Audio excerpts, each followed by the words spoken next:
Hey guys, King of Charmanders here, and I have the Electrode, the greatest.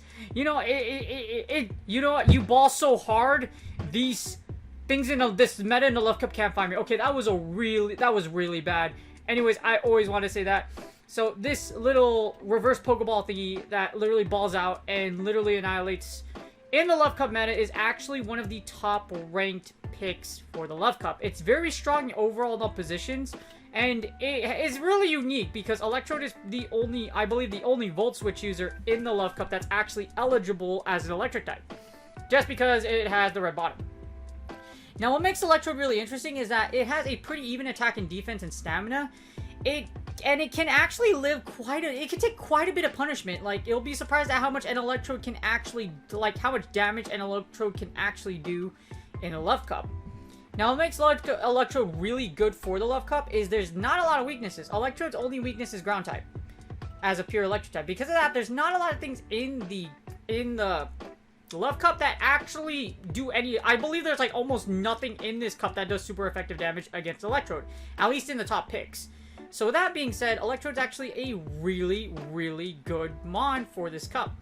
As you see, you resist electric, other electric types, flying, and steel. You can encounter flying, you can encounter steel, as well as electric in this cup. So, it's very interesting. Electric, of course, would be mirroring, of course, like Electrode itself. However, flying and steel, you do have some resistances in this cup for those types. So, like I mentioned, it's a very interesting mon, very powerful, and very spammy. It sports Volt Switch, Discharge, Foul Play, and Hyper Beam. Now, yes, you can be a little fancy and go for Hyper Beam. I'm going to analyze as many movesets as we can, and we're going to see how much Electrode can ball out for the Love Cup. Alright, here's the PPoke.com rankings. As you see, Electrode is actually top 5 in the Love Cup. As you see here, it's actually pretty powerful across the board, with over a 90 rating in all positions. Very powerful as a lead, closer, and as a switch. As you see here, it doesn't have bad ratings against its losses. Yeah, you have a hard time against the Charmers, but you're gonna come out there with a lot of damage on said Charmers, etc. As you see here, you destroy the water and the fire meta. You also take out the steels, which makes this Electrode a very interesting pick for this cup. Along with that, you have Foul Play to cover the psychic types, which is like Electrode and Confusion users. So, like I said, very interesting, very powerful across the board. In the lead, it's actually the number 5 lead, being able to take out, as I mentioned before, the water and the fire meta, as well as a lot of other picks. And it comes out with its negative matchups, with a, well, it doesn't win, but 5 and 600, those aren't bad ratings. As you see here, it is the number 4 as the closer. And it's actually able to beat Clefable and Wigglytuff in the closer. If you can get them to the no shield, you can actually flip those matchups. And it's a switch, Electrode ranks at number 3. This thing is a beast. It's just monstrous how powerful Electrode is for this meta. As you see here, it ranks as it's able to take out even a Rotom Wash, which is like the only other electric type around here. If you're able to get it as a switch, well, in the 2 shield, it's really good. It's very powerful for this meta. Alright, so here I have the PPoke.com rankings. As you see here, I have Electrode with... Actually, I don't have this isn't the rank. This is Matrix, my favorite part.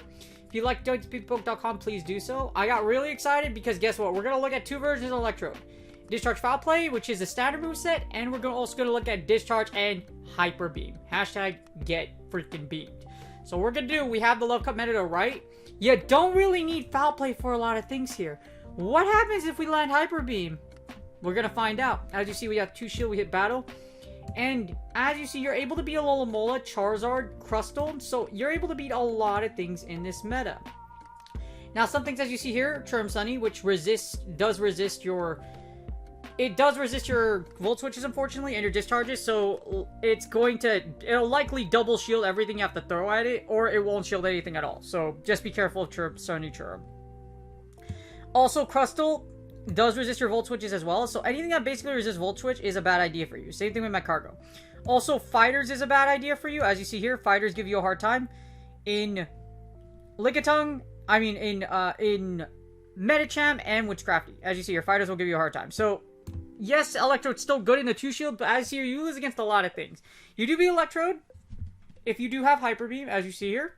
You land the beam, and it will take out the opposing Electrode. But you have to land the beam, as you see here. As you see here, if you do get the mirror, and you have to land the beam. If you land the beam, you actually outdamage the Electrode, then you'll live with like 7 HP. So this is a really recommended move, but hey, if you do get a positive matchup like a little more Charizard, you're doing good. It's also a great save switch, so you could switch it into some stuff. Like, for example, over here. If you have a Smackdown Crystal, you can beat that. Fury Cutter, unfortunately, you will not. And that's because of X-Scissor. Actually, this is a very bait-dependent matchup because you have to basically hit Rock Slide. If you do not hit Rock Slide, as you see here, you will lose. Electrode can take the bait. So, you don't... So, if you can tank X-Scissor, so you can take an X-Scissor perfectly fine. Actually, you cannot. You'll die with, like, a little bit of HP. So, yeah, you'll die with, like, a little bit of HP. As you see here, so, if they have X-Scissor, you kind of have to be careful because they could still beat you in all scenarios. I am wrong. So, unless it is a Smackdown Crustle, it looks like Fury Cutter allows it to outspeed you. So, the 2-shield's still strong as a switch, but, like, I'd be careful about switching it into a negative matchup, like, against Charmers. Because, as you see here, if you do hit Clefable, here's what happens. You're gonna get both shields, so you'll come out with shields. The problem is, this Clefable will come out with energy, and it still has a decent chunk of HP. So, you could sack Electrode completely. Be mindful, though, you might expend a shield for whatever's coming out next. So, you might come out of this one only 1 shield advantage. I'm gonna look at the 1 shield. As you see in the 1 shield, things get a little better. If you do have Hyper Beam, you can flip the Lickitung matchup if you Hyper Beam. Same thing with Electrode. If you hit the beam, you'll win. As you see here, still gonna lose some Term, Clefable, Crustles just because of the electric type damage. The Fury Cutter matchup isn't that bad now. As you see here, it's 491. So let's see. You might be able to beat Crustle. Actually, no, it could just go straight. It could go straight X-Scissor, so you can't beat Crustle. So Crustle's still a beast. You do be on like Loke and Slowbro. So Slowbro, you will simultaneously knock in a 2-shield, and a 1-shield, you do beat it. You lose against Scrafty, Shadow Vileplume, so anything that resists Volt Switch, unfortunately, will lose against, and you don't. And unfortunately, the fighters are still powerful. As you see here, Medicham still does heavy damage. Okay, let's see what happens if you shield the Psychic, though. Okay, so even if you do shield the Psychic, as you see here, Power Up Punch is enough to just, like, rev up and then take you out. So, Medicham XL still has a very... Medicham XL and Scrafty with Power Up Punch, unfortunately, is just super powerful, and they're gonna hit you really hard. In the no shield, the closer is where it's Electrode's most powerful position. As you see here, in the closer, you're actually able to flip Sunny Churrum with with Hyper Beam. With Hyper Beam, you can take out Churrum, and without Hyper Beam, you can be Clefable. However, yeah, get beamed. With Scrafty and with Vileplume, as long as you have Hyper Beam, you can actually flip these matchups. As you see, Hyper Beam will KO along with the Volt Switch damage. So, Hyper Beam is not a bad idea. As you see here, Hyper Beam is able to take out Shadow Vileplume. You literally straight beam, and you do heavy damage. You actually are able to wipe Shadow Vileplume from the face of the freaking earth if you manage to land a beam, which is just insane. So in a sense, Hyper Beam's actually the better move in this meta, rather than Foul Play. Hyper Beam is nuts and super powerful. If you have shield advantage if you're in the 1-0s, as you see here, you actually beat all of the meta except for Shadow Vileplume, unless you have Hyper Beam. In the 2-0s, I'm pretty sure you wipe out the majority of that. So in the 1-0s, you can take out a lot of things. Okay, so in the 2-0s, you have to have Hyper Beam to flip it. But as you see here, with shield advantage, Electrode is very, very powerful. With Hyper Beam, you can flip matchups. As you see, Hyper Beam allows you to flip Scrafty, Medicham, and Churrum Sunny if you are able to land it. As you see here, one Hyper Beam will wipe out Medicham from the face of the earth. So Hyper Beam is good. As you see, Hyper Beam is able to flip matchups in the 2-0s, in the 1-0s, and in the 2-0s, and in the 2-1. So giving Electrode shield advantage is good. Now the bad thing about Electrode is that you do lose against Charmers pretty hard. However, there are ways out. As you see here with Clefable, there are ways out. If you have Hyper Beam, as you see, if you have Discharge, you can win the 0s. If you have Hyper Beam, as you see here in the 0s, if you have Hyper Beam, you have a better matchup, but you still need to be in the 0s, or you need to be able to land a beam. One beam can KO a Clefable at range, as you see here. If You get to a beam, 108. So if you get energy for a beam and it has chip, you could KO a whole Clefable and take out the Charmers. So if I had to give Electrode a rate, I actually give it an 8. I would give it a 9. The only issue with the 9 is this, the Clefable situation. As you see here, you only beat Clefable and you only beat Wigglytuff in the zeros. So it's a really rough situation to be in as far as Wigglytuff and Clefable.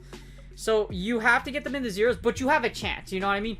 With Hyper Beam or even without Hyper Beam, like Hyper Beam Electrode does some work in this meta. As you see here, it's just nuts at how powerful it is. Like, the thing about Electrode is that it charges fast, it allows you to take on a lot of the elemental leads, and it has an out against almost practically every matchup it has in the meta. As you see here, in Electrode, if you run Electrode Hyper Beam, so if you run I'm sorry, I cannot spell Electrode to save my life. If you run Discharge for Hyper Beam Electrode, as you see here, it is just as powerful as it would be in the zeros, as it would be without it, because you really kind of don't need Foul Play. As you see here, 75% with the 69% win. 69, that's the best number of all time. The best number of all time. See, as you see with 69 wins, and if you run Foul Play, you actually lose less. So Hyper Beam allows you to actually nuke a ton of things, which is just crazy. With this, if you actually go in the 1-0s with Electrode, as you see here, you basically beat everything. A Hyper Beam Electrode beats everything in the Love Cup meta. There's nothing that stops you in the 1-0s, which is just nuts. So, the only reason I don't give it... Actually, you know what? I'll give it a 9. 9 out of 10 for Electrode. With the only thing... it beats everything in the Love Cup meta in the 1-0s. And in the 2-1s with... Yeah, literally with Hyper Beam. If you give it Foul Play, even if you do Foul Play, as you see here, if you give it Hyper Beam, it beats everything. Hyper Beam. Hyper Beam Electrode, baby. Hyper Beam beams down the meta. It literally beams down the meta. The 2-1s, you win 95% of your match, only losing to the Charmers and basically only losing to the Tap team. However, if you can get them to the zeros, Electrode with even one shield will beat everything. Nothing stops it. So the only reason I don't give Electrode a 10 out of 10 is because it's the one scenario. So they need to be in the zeros. If it's not in the zeros, you will lose, unfortunately. Otherwise, I'd give it a 10 out of 10. But there's a lot of ways you could create that scenario. All you have to do is break both of their shields, and in the zeros, you can win. Yeah, you can win. So it's just nuts at how powerful Electrode is. If you have one, I definitely recommend you do use it for the Love Cup. Take them to the zeros. You could win the 2s against a lot of elemental matchups, but if you take them to the zeros, whoo, you got something that's going to literally beam you to victory. So, hashtag get beamed. Hyper Beam is the way. Don't use Foul Play there. You don't need Foul Play. If you guys enjoyed this video, please like and subscribe. I hope you enjoyed it. Electrode with Hyper Beam is a freaking monster in the Love Cup. And, yeah, you definitely use it. Good luck on your Go Battle League sets, and I will see you in the next video.